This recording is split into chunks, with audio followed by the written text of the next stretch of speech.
Welcome to Battles of Faith. We're your hosts, Ivor and Atante Myers. We're continuing our series today on the entertainment industry, but today we're specifically talking about video games. Listen to this. Playing violent video games like Doom, Wolfenstein 3D, or Mortal Kombat can increase a person's aggressive thoughts, feelings, and behavior both in laboratory settings and in actual life, according to two studies appearing in the April issue of the American Psychological Association's Journal of Personality and Social Psychology. Furthermore, violent video games may be more harmful than violent television and movies because they are interactive, very engrossing, and require the player to identify with the aggressor, says the researchers. That is deep to me, because to say that it could actually be more dangerous than violent movies or violent television programs, I never thought of it as they're actually doing the violence, the person playing the game. So it only makes sense that it could actually be worse than watching somebody else doing it. They're doing it. That's right.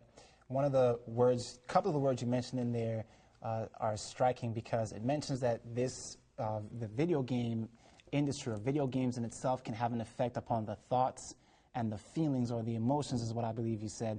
And we've seen in other programs that those two things combined, the thoughts and the feelings combined, make up the moral character. So here you have a secular source, and what was the source of that anyway? It was the American Psychological Association. Okay, the American Psychological Association saying that video games can actually have an effect upon our characters, basically.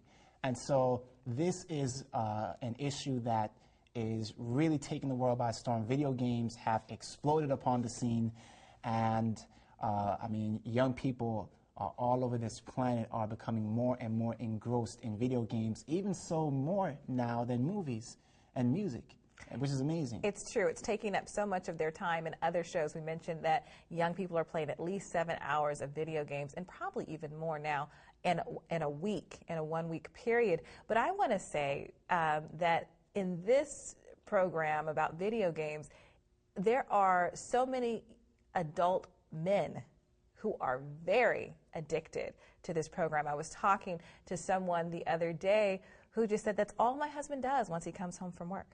It used to be, okay, all they want to do is watch sports or sit on the couch and watch the news or whatever.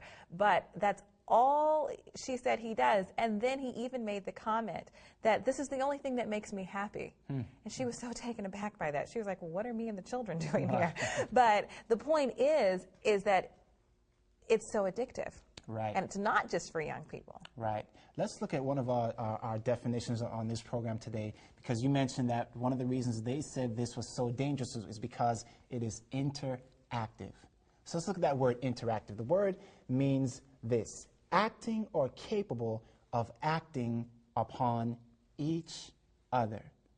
Now that's amazing, Atante, because what interactive means, and in the context of video games, is this: it not only means that we have the ability to act upon the game, but the game also has the ability to act upon me. Wow. You see? To act upon my character, my thoughts, and my feelings. And so while we call the name of this program today the game of death, okay? So while we are playing this game, we don't realize that the enemy of souls is playing a game with our souls, and we're calling it the game of death. And again, people look at it and say, well, you know, it's just a game, but the fact is that it has actual, it is capable of acting upon the thoughts and the feelings, thus forming our character. That's right. And I know that we'll be talking more about this later on in this program, but I don't understand why parents allow their children to play these games where their children actually have to do the killing and have to do the aggressive fighting in the video game, where the Bible, you know, is clear, especially about killing. Thou shalt not kill. So why should we practice on video games? Right. Well, you know, I think we'll find the answer in Genesis chapter 3, and we invite you to open your Bibles with us. We're going to take a look at Genesis chapter 3, and we go here quite a lot because there is so much packed in Genesis chapter 3, and especially in a lot of the subject that we're dealing with. But I want to share something with you in particular in Genesis chapter 3. We read here this story again of Adam, or rather of Eve, and her dialogue with the serpent. Okay, and God tells her, "Don't eat from this tree." And the serpent comes and says, "It's all right, you can eat from the tree." Now, one of the interesting things about this, Atante, is that the serpent was talking. Okay, why was the serpent talking? God did not create a serpent to talk. That's so right. This is one of the things that attracted Eve. How is it that this serpent is talking? Well, it's assumed that this serpent, he's hanging around the tree of what? Knowledge of good and evil. And he's saying, Eve, listen, eat from this tree. Nothing's going to happen to you. I think it's safe to assume that the serpent himself had already taken from the tree and said, hey, look, or pretended that he took from the tree and said, hey, look, nothing's wrong with me. That's what I imagine when I think of that scene. So watch this now. There was a demonstration of evil. Okay? Now, I want to focus in on that theme for a moment. I want to put the word up, demonstration. What does the word mean? Demonstration means to present by experiments, examples, or practical application, to explain or to illustrate. Okay, so this is what Satan did. He knew that Eve would not have gone out and ventured out on her own to do this evil, so he had to first give her a demonstration. Okay, now what did the demonstration do? It made her think that, oh, look at him, he's fine, nothing happened to him. That's right. The demonstration rendered evil harmless. You see, so once Eve decided in her mind, well, God told me not to eat from this tree, but according to the demonstration that I have seen, there's really no evil here. The serpent isn't harmed. The tree looks good for food. And so what that demonstration of evil did is it broke down Eve's resistance. It broke down her barrier to evil. And in this way, she was deceived. In this way, she was lost. And I want to suggest today that the same thing is happening through these so-called video games. They are demonstrations of evil. And because they're only what? They're Demonstrations. Parents and people see no problem with it because it's not the quote-unquote real thing. It's only a demonstration. But we need to understand that what the demonstration does is it says in the mind of a young person, oh, what I am doing here on this video game killing is not evil, because the killing is only happening in demonstration mode. And I think all the parents of those children who actually committed the crime and did school shootings never would have thought that the video games that they purchased and allowed their children to play and participate in could have actually trained them to be killers. That's right. They didn't think, they just thought, hey, this is what young people are doing. It's innocent. It's fun. It keeps them at home.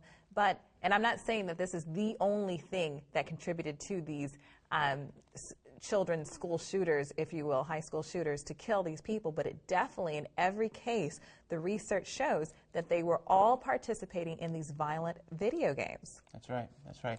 Well, think about this, Atante. A lot of times, and again, we've traveled, and sometimes I'll go to churches, and I'll see young people in the church with their video games. With the little Game Boys. With the little Game Boys. And they're just, and I'm looking at them going, wow, here we are in church, and their minds are consumed. I've had parents call me or email me and say, my child is locked away in his room. He will not come out. He will not take breaks. He is totally, totally, totally addicted to the video game. What can I do? And again, I know for a fact that these things started out innocently. At first, 20 minutes, then half an hour, then an hour, and it keeps going and going, and the addictive factor is there, just like we've seen in all our other studies dealing with sorcery. Anything that medicates the mind so that it will not follow the will or the law of God, and we see the same is true in the video games. That's right, and we've even had older parents call us for their adult children who are married with children and call us and say, can you please pray for our son? He's 30 years old and he's addicted to these video games, and it's taking him away from his wife and his children, and he can't seem to break away with it. But I want to say this, that I know that it actually does take a certain level of skill to be very good at these video games. Mm-hmm. And so Satan is training a part of the mind that God would want to use You know, if we could use that part of the mind in studying the Word and using it to teach others and show people how to be drawn closer to God, I mean, what a blessing that would be. That's right. Well, one of the things, Atante, that makes a video game so attractive is that it provides a fantasy realm. And that's one of the reasons why people think, oh, this is harmless, because it's just a fantasy realm. I think gamers call it the, the virtual realm, okay? And this is supposedly that virtual world where you can go in and do all these things, play all these games, you know, do all this killing and all this violence, and it really not count. But I want to throw some more words up on the screen. I enjoy looking at words because when you study the origin of words, you find out that there is more behind the scene than what we understand. So let's look at the word fantasy for a moment. And we'll put it up on the screen. You'll see there the word fantasy, which we spell as F-A-N-T-A-S-Y, was originally spelled P-H-A-N-T-A-S-Y, fantasy, with a P-H, okay? And the reason why, the word fantasy, we'll put fantasy now on the screen. This is what fantasy means. It is imagination unrestricted by reality, okay? Well, that doesn't sound so bad. Right. But let's take that word a little further. And if that word fantasy looks familiar to you, it's because it also comes from the word phantom. Phantom. Okay? Well, what is a phantom? I don't have to read the definition to you, but you'll understand. We're going to put this word up on the screen. The word phantom is this: a ghost, an evil spirit, something sensed while having no physical reality. Okay? So let's put these things together. When we talk about a phantom or a fantasy world, we're talking in reality about a spirit world. We're talking about a world where we are dealing with not flesh and blood, but against what? Spiritual wickedness in high place. And I say, oh, come on, you know, are you telling me that what I do in my fantasy life actually counts? Well, remember, Jesus was having a discussion, I believe it was on the Mount of, the Sermon on the Mount. Right. And he said something that was absolutely astounding.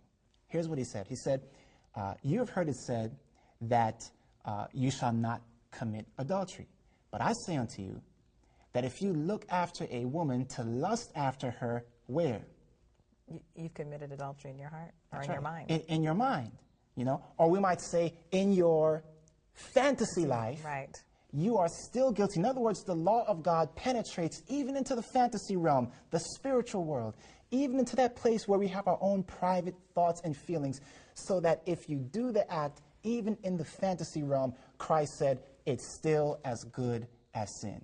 So when we're playing these video games and we have to kill this person and that person to get to the next stage or the next step, that is still sin in God's eyes?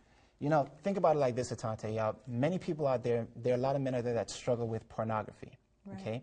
Now, they may not be in the act of physically committing adultery, okay? But they're looking through these magazines.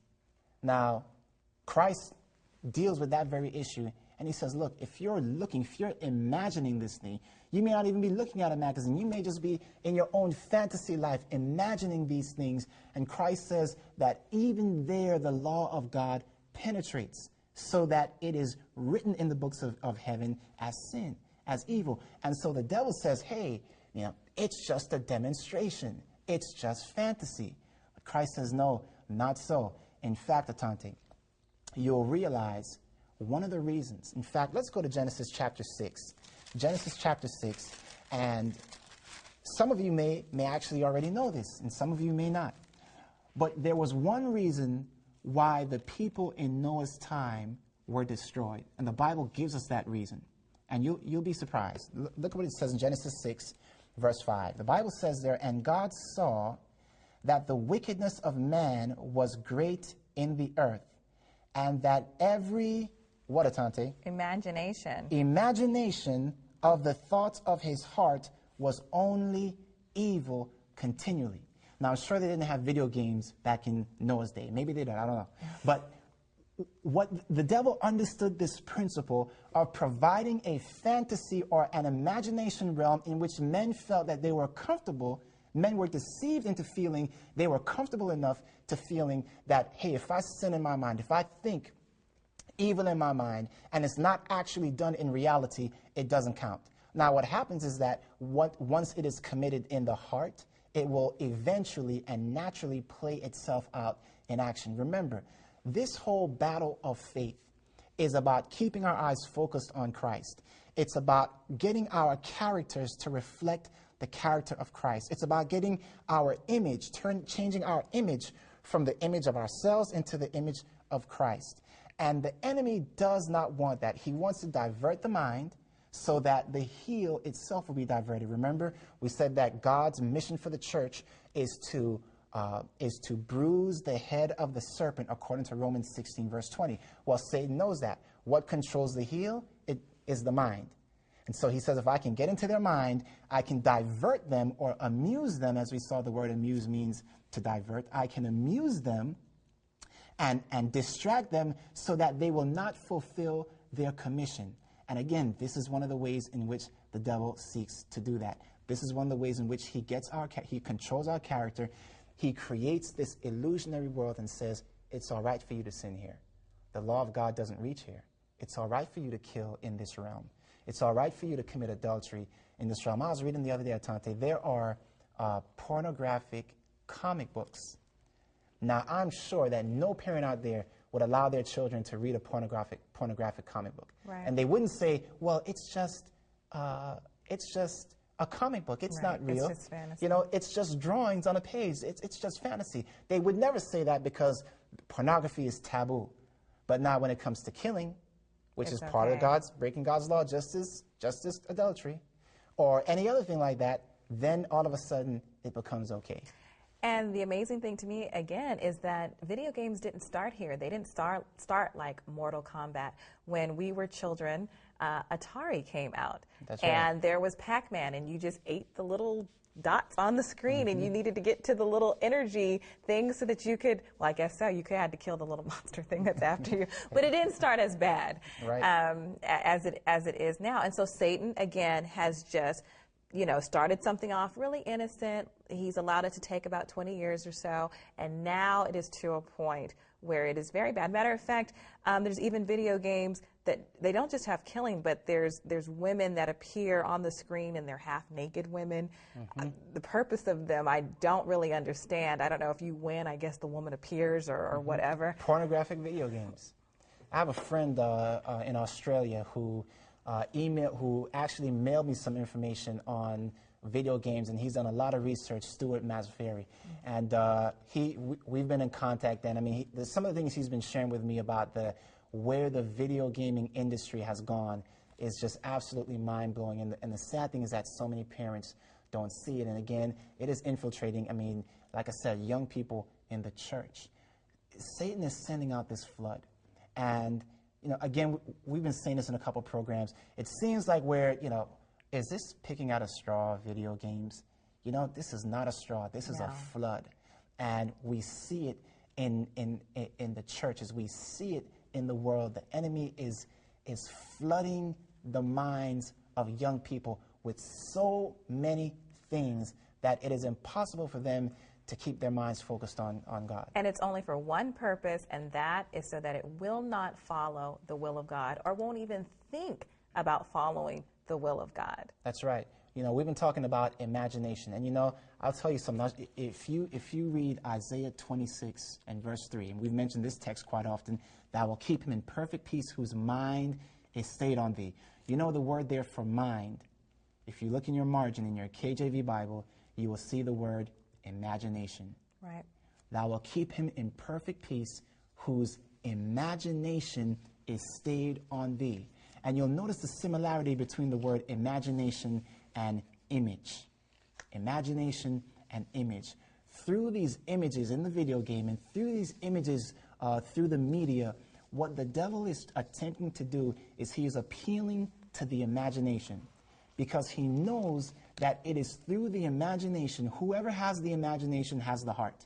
Right. You see? So if the devil provides this atmosphere where he says, hey, let your imagination run free, unrestricted. But really unrestricted means unrestricted to the law of God. You see, then he knows that he can have the imagination, and just as those in the antediluvian age, Noah's time, were destroyed because Satan got a hold of their imaginations, it's the same thing he's doing now. Jesus said, as it was in the days of Noah, so shall it be in the days of the Son of Man. And we're seeing that the imaginations of men's hearts are only evil continually. Atante, I remember the story, reading the story of how Harry Potter came into existence. Mrs. Rowling was on a train riding one day, and she says, Harry Potter, she was sitting there on a train, she says, Harry Potter just walked into her imagination while she was on that train. Right. And she called it, it was a spiritual experience, an invigorating experience. She just got this idea that just popped into her head, Harry Potter. Now, I would ask, where did that thought come from? I think it was a thought bomb from the enemy. That's right. And so from this woman's imagination, she begins to put this stuff down on paper. And then through her imagination, these books that she has now written have gone all across the world. And through one woman's imagination, literally millions. In fact, the next Harry Potter book is coming out, and they are printing 10.8 million copies for the first printing, the most ever in this country. Wow. You see, and so the devil is after the imagination, and he through just the imagination of one person, look at what damage he can do. Now think about this, Tante. He's got the imagination of the entire Hollywood elite at his fingers. That's right. So all he has to do is inspire and say, okay, this is what I want you to do. All right, I want you to make this video game. Okay, I want you to do this, and it just goes out. Mass media. Think about this, Atante, and you listening out there, watching out there, think about the warfare that is going on between media and meditation. Those words sound alike, don't they? They do. Media and meditation. Both have to do with what goes on right here. We are no longer wanting to meditate on God and His Word because the media is taking control of our lives. The media is flooding our minds through all these different things. And because of it, when we close our eyes to pray, and we don't see any video game illustrations, and we don't see any explosions, and all we see is darkness. The mind it's not used to that. It doesn't want to be in darkness, and that's why we just don't want to sit and pray. It almost seems impossible for that mind to do that, because to meditate is to sit and to be calm and to speak to God and hear His voice speaking to you. Where if we're gamers or training our mind to play these video games, it's just not what the mind is used to doing. It's constantly like moving and thinking. I read an article that was actually supporting the gaming or video game industry, saying that it's actually helping children to be able to be good problem solvers later on in life. And at the end of the article, it was talking about all of the millions of dollars that industry is making. So again, it's the love of money is the root of all evil. It's That's right. huge. They have these big, not conferences, but they pack these big arenas to display all the newest video games and have people come and try them out because there's so much money there to be made. That's right. I can imagine someone listening and or watching and saying, but it's just a game. It's just a game. It's just a game. We've got to remember that the devil is making this. The devil is playing the game of death for our souls. Right. And he will do it in any way that he can. Once we have the battle plans and we see the depth to which the enemy is going, we throw our hands up and say, Lord, if you don't come in and do something supernaturally in my life, if I don't have a supernatural connection with you, there is absolutely no way that I can escape this assault that is upon me, and that's really upon the whole world. We've got to get connected with Christ in a supernatural way. And again, a supernatural connection with God can only happen through prayer. And when we train our mind to just constantly be moving and jumping and whatever it's doing when you're playing video games, it is so hard to concentrate during prayer. You cannot make it. I mean, people can sit down and play video games for hours and hours and hours and hours and cannot pray for that. Like, cannot pray for a minute or 5 minutes. There's a problem. There's a problem there. Right. Is it just a game? I mean, my purpose is not to try to prove that video games have evil in them. I think everybody knows that. It would be, for me to go, look at that evil and look at that evil. We know that. The real issue is, does it count? Does sin in the fantasy realm count? And Christ clearly answers the question. That ends the argument for me, because the Word of God says, if we sin even in our imaginations, if we imagine evil, and again, thou will keep him in perfect peace whose creative imagination is stayed on thee. Atante, I think of Isaiah 30, verse 21, something you just said earlier.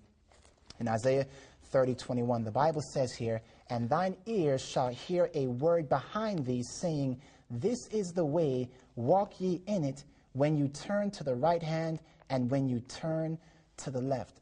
Christ says, I am going to direct you in this battle of faith. I'm going to direct you. I'm going to speak to you. You're going to hear my voice. And I'm going to be able to direct you. Because remember, we can't see. We've got to see by faith and we've got to hear by faith. You remember that we said in earlier programs that the definition of witchcraft was to whisper a spell. Right. Well, the enemy is bombarding our minds with all these voices from the video games and from the music and from the media for one purpose only, so that we will not hear the voice of God directing us, saying, this is the way, walk ye in it. Right. We have too many bombs and explosions going off in our mind that we can't even concentrate and focus on hearing the voice of God. That's right. And Satan thinks that he's so clever. That's right. That's why I feel like this program that we're doing is so important. This whole series is so vital and very important to understand, because hearing the voice of God is life to the Christian. That's it gives right. spiritual life. That's right. And God tells us in the book of Isaiah, he says that it is in quietness and rest that we shall be saved. You see? Mm-hmm. And so the devil says, I can't give these guys any time to be quiet. I've got to bombard their minds and just come at them and flash the Hollywood lights and all these different things, so that their attention spans will decrease. They will not be able to hear the voice of God because too many voices are going on in their minds. And in doing this, they will not be able to keep their imagination stayed on him. Neither will they be able to hear his voice, the Holy Spirit speaking to our hearts. And right now, I think that some of our listeners and some of our viewers are hearing the voice of God saying to them, you need to come closer to me. You need to move these things out of your life and allow me to enter into your heart. And this is where the Lord wants us to go. And I hope you respond to his calling. That's right. Well, we're all out of time. We do thank you for joining us. Please don't miss the next program. Until then, God bless.